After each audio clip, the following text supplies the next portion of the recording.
Hello दोस्तों, आपको क्या लगता है कि खाने में मिलावट सिर्फ दूध में देखने को मिलती है या घी में देखने को मिलती है? बहुत सारे ऐसे कॉमन प्रोडक्ट्स हैं जिसमें आपको लगता नहीं है कि मिलावट होती है, लेकिन अक्सर बहुत सारे फूड प्रोडक्ट्स में, खासकर इंडिया में, मिलावट होती है। इनफैक्ट इंडिया में मुझे तो ज़्यादा लगता है कि कोई आपको हेल्दी प्रोडक्ट मिल जाए बिना अडल्ट्रेशन के तो आप अपनी किस्मत समझिए, क्योंकि ज़्यादातर इंडिया में बिकने वाले बहुत सारे फूड प्रोडक्ट्स में डायरेक्टली या इनडायरेक्टली कई तरह का अडल्ट्रेशन होता है। आज हम जानने और समझने का प्रयास करेंगे कि कौन कौन से common types of food adulteration India में देखने को मिलते हैं। टॉपिक पर जाने से पहले जो लोग हमारे चैनल पर नए हैं उन्हें रिक्वेस्ट करूंगा कि चैनल को सब्सक्राइब करें, वीडियोस को फ्रेंड्स फैमिली के साथ शेयर करें, क्योंकि कंटेंट किसी की जिंदगी बचाने और बदलने के लिए उपयोगी हो सकता है।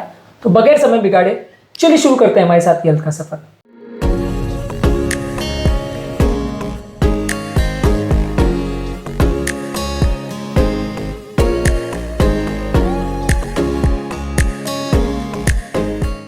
क्या आप अपने घर में खुला दूध या खुला घी प्रेफर करते हैं या उसको बाहर से परचेज करते हैं? क्या आप ब्रांड्स पर फोकस करते हैं या सिर्फ कॉस्ट पर? कमेंट सेक्शन में लिख के हमें बताएं।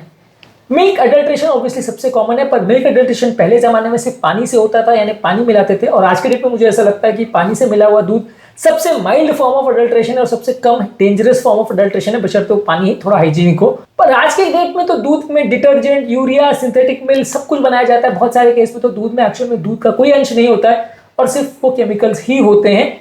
Journal of food science and technology में एक आर्टिकल में बताया गया था कि सिग्निफिकेंट सैंपल जो इंडिया में देखने को मिलते थे दूध के, उसमें डिटर्जेंट और यूरिया का कंटामिनेशन देखने को मिलता है, और ये सिर्फ एक आध स्टेट में नहीं, सारे जगह पे है, जिससे न्यूट्रिशनल डाइल्यूशन भी होता है, केमिकल रिस्क भी होता है।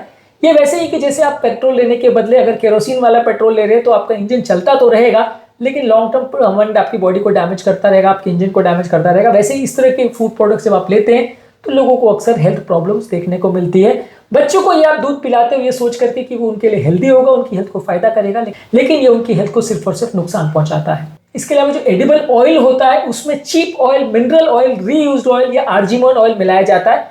अलग अलग तरह के मस्टर्ड ऑयल्स, ऑलिव ऑयल, ये सारे जो ऑयल्स थोड़े कॉस्टली आते हैं, उसमें बहुत सारे चीप ऑयल जैसे आर्जिमोन ऑयल मिला देते हैं, जो कि ड्रॉपसी जैसी बीमारियां कर सकता है। इसके अलावा बहुत सारे जगह पे रीयूज्ड ऑयल, यानी जो फैक्ट्री में कहीं पे यूज हो गया वो ऑयल को लाके मिला के उसको यूज कर लेते हैं। मिनरल ऑयल मिलाते हैं और अलग अलग तरह के सस्ते ऑयल जो है उसको मिला के उससे डाइल्यूट किया जाता है। ऑब्वियसली सारी चीजें प्रॉफिट मार्जिन को बढ़ाने के लिए ही की जाती है, लेकिन ये आपकी हेल्थ को बहुत ज्यादा बिगाड़ती है। Research journal of food control पे एक आर्टिकल में बताया गया था कि कई ऑयल सैंपल जो रिटेल मार्केट्स में मिले उसमें आर्जिमेन ऑयल्स की बहुत ज्यादा कॉन्सेंट्रेशन देखने को मिली। इसके अलावा मसालों में बहुत सारे अडल्ट्रेशन होते हैं। चिली पाउडर में कई बार ईंटे का चूरा यानी ब्रिक पाउडर मिला देते हैं, हल्दी में लेड क्रोमेट या अलग अलग तरह के आर्टिफिशियल कलर्स मिला देते हैं, इसमें भूसा मिलाते हैं, स्टार्च मिलाते हैं, ये सारे तरह के नॉन फूड फिलर्स या सिंथेटिक डाइज जैसे कि मेटानिल येलो, ये सारी चीजें मिलाते हैं। ये सारे तत्व आपकी बॉडी में जाके कैंसर करवा सकते हैं।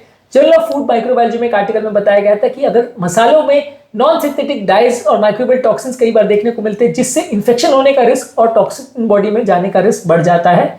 अक्सर ये सारे पेंट और कलर्स मिलाने के बाद मसाले ज्यादा फ्रेश या ज्यादा अच्छे दिखते हैं, ज्यादा लाल दिखते हैं या ज्यादा पीले दिखते हैं, लेकिन ओवरऑल ये आपकी हेल्थ के लिए और ज्यादा नुकसानदायक होते हैं। कोई भी चीज जो अपने नेचुरल कलर से और ज्यादा ब्राइट बनाई जाती है, अक्सर उसमें केमिकल ज्यादा मिलाया जाता है। ऐसी चीजों को परचेज करते समय हमेशा आपको 2 बार ध्यान रखना चाहिए। इसके अलावा शहद में शुगर सिरप मिला दिया जाता है या हाई फ्रक्टोज कॉर्न सिरप मिला दिया जाता है, जो कि शहद की मात्रा को बढ़ाने के लिए, उसके कॉस्ट को कम करने के लिए किया जाता है, ताकि मार्जिन अपना प्रॉफिट का लोग बढ़ा सके। इस मामले में जर्नल ऑफ एग्रीकल्चर में एक आर्टिकल में बताया गया था कि कमर्शियली अवेलेबल बहुत सारे शहद के सैंपल में जब सैंपलिंग टेस्टिंग हुई थी तो उसमें शुगर सिरप पाया गया था, उनकी क्वालिटी नहीं थी एक्चुअल में, और मधुमक्खी द्वारा बनाया हुआ शहद वो था ही नहीं। इनफैक्ट आजकल एक और तरह का वो होता है कि मधुमक्खियों को जब वो फूल पर बैठते हैं और उसको सक करते हैं, उसके नेक्टर को, उससे शहद बनाते हैं तो ज्यादा हेल्दी होता है। आजकल क्या किया जाता है कि मधुमक्खियों को शुगर के सिरप पर बैठा दिया जाता है या शुगर के सिरप उनके जहां रियर करते हैं वहां पर डाल दिया जाता है और मधुमक्खियां उसको सक करके शहद बनाती है, जिससे कि ज्यादा मात्रा में शहद बनाती है। ऑब्वियसली उतना ज्यादा हेल्दी तो नहीं होगा जैसा कि नेचुरल शहद होना चाहिए, पर इससे बियॉन्ड तो ये है कि शहद ही नहीं होता वो, और वो डायरेक्टली उसमें शुगर सिरप को ही मिला देते हैं और उसमें थोड़ा एक्स्ट्रा डाल देते हैं ताकि आपको पता ना चले। तो ये सारी चीजें बहुत कॉमन है इंडिया में। इसके अलावा चाय कॉफी में अडल्ट्रेशन होता है। यूज किए हुए पत्ते जो कि डिस्कार्ड हो जाते हैं कहीं, उसको मिला दिया जाता है। इसके अलावा चिकरी मिला दिया जाता है, आर्टिफिशियल कलर्स मिला दिया जाता है और उसको फिर से बेच दिया जाता है। कॉफी पाउडर में भी अक्सर चिकरी और स्टार्च मिला दिया जाता है। इंटरनेशनल फूड रिसर्च जर्नल में एक आर्टिकल में बताया गया कि ग्राउंड कॉफी सैंपल्स में अक्सर मार्केट्स में काफी ज्यादा रीयूज सैंपल्स को मिला दिया जाता है। रीयूज से मतलब ये कि कहीं पे यूज करके फेंक दिया जाता है, जो पाउडर को उसको मिला के आपका फिर से चाय के लिए वो बना देते हैं। ऑब्वियसली उसमें थोड़ा बहुत कंटेंट तो रहता ही है जिससे कि आपकी चाय को कलर मिल सके, भले आपका कंजम्पशन थोड़ा ज़्यादा हो जाएगा, लेकिन ये सारी चीज़ों को मिला करके आपकी चाय या आपका कॉफ़ी में मिला दिया जाता है और उसको बेच दिया जाता है।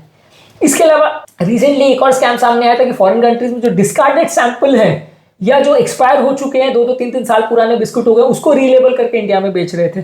तो ये सारा एक और तरह का करप्शन है जो इंडिया में देखने को मिल सकता है, और ऑब्वियसली इस तरह की चीज़ें इंडिया में ही देखने को मिल सकती है क्योंकि यहाँ इस तरह के लोगों को सजा नहीं मिलती। वहाँ पे अगर फॉरेन कंट्री में कोई इस तरह का करेगा तो शायद वो दोबारा इस तरह का बिजनेस करने के लिए जिंदा ही ना बचे, लेकिन इंडिया में इस तरह की चीज़ें अलाउड है, गवर्नमेंट भी इंकरेज करती है इस तरह की चीज़ों को, तो ये चलता है। इसके अलावा अलग अलग तरह के पल्सेस में खेसारी दाल मिला दिया जाता है जिसकी वजह से न्यूरोलथायरिज्म की बीमारी हो सकती है, यानी लोअर लिम्ब पैरालिसिस का प्रॉब्लम हो सकता है इसके न्यूरोटॉक्सिन्स की वजह से।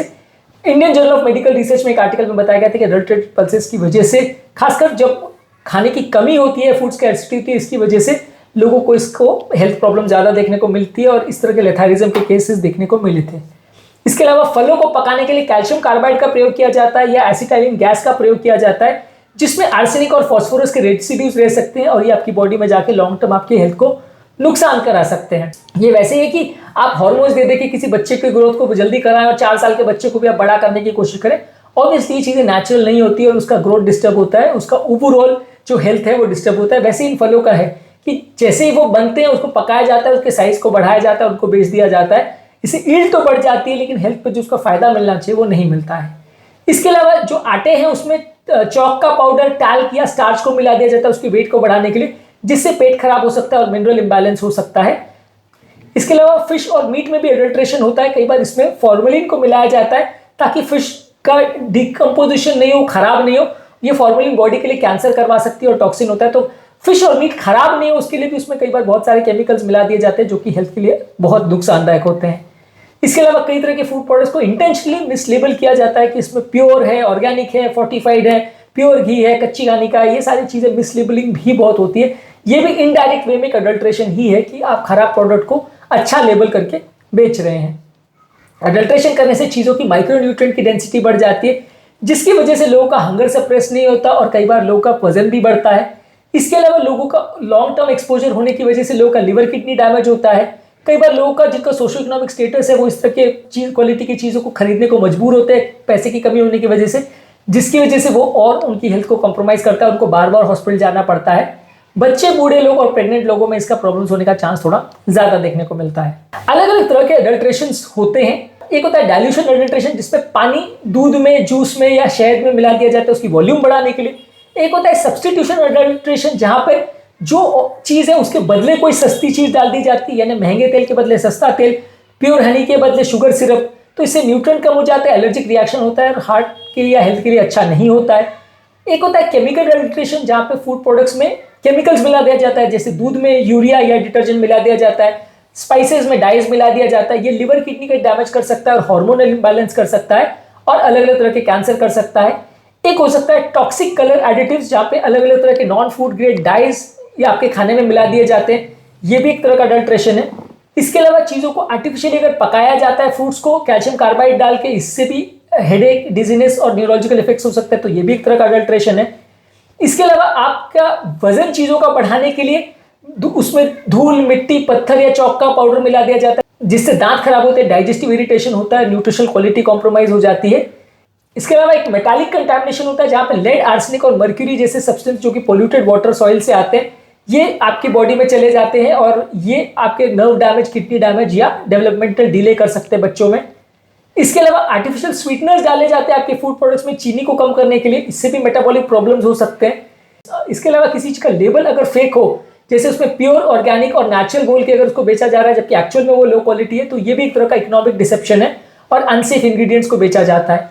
इसके अलावा एक माइक्रोबियल कंटामिनेशन होता है, यानी पुअरली अगर किसी चीज़ को आप हैंडल करते हो, उसमें कीटाणु भर जाते हैं, तो वो माइक्रोबियल कंटामिनेशन करता है, तो ये भी एक तरह का अडल्ट्रेशन है। एक होता है न्यूट्रिशनल अडल्ट्रेशन जहाँ किसी चीज़ को यदि आप उसको होल मिल्क के नाम पे बेच रहे हो और उसमें पहले से उसमें आपने मलाई को निकाल लिया और उसको यूटिलाइज कर लिया और बाकी उसको होल मिल्क के नाम पे बेच दिया, तो ये भी एक तरह का अडल्ट्रेशन है। तो अडल्ट्रेशन कई तरीके का होता है, कई तरह से आपकी हेल्थ को नुकसान पहुंचा सकता है। इससे बचने के लिए क्या क्या कर सकते हैं, इस पर ऑलरेडी हमने काफ़ी सारे वीडियोज़ की, इनको जरूर चेकआउट करें। आज के टॉपिक में हमने बात करी कि क्या क्या अडल्ट्रेशन के टाइप्स होते हैं और किस किस फॉर्म में आपको अडल्ट्रेशन कॉमनली देखने को मिल सकता है। उम्मीद करूंगा कि आज के टॉपिक में कुछ नई बातें जानने को मिली होगी। जो लोग हमारे चैनल पर नए हैं उन्हें रिक्वेस्ट करूंगा कि चैनल को सब्सक्राइब करें, वीडियोस को फ्रेंड्स फैमिली के साथ शेयर करें, क्योंकि कंटेंट किसी की जिंदगी बचाने और बदलने के लिए उपयोगी हो सकता है। आपके कमेंट्स हमें जानने में मदद करते हैं कि आपको हमारा कंटेंट कैसा लग रहा है, प्लस हमारे लिए मोटिवेशन और इंस्पिरेशन का काम करते हैं। इसलिए वीडियो को देखते रहिए, शेयर करते रहिए और हेल्थ के सफर में आगे बढ़ते रहिए।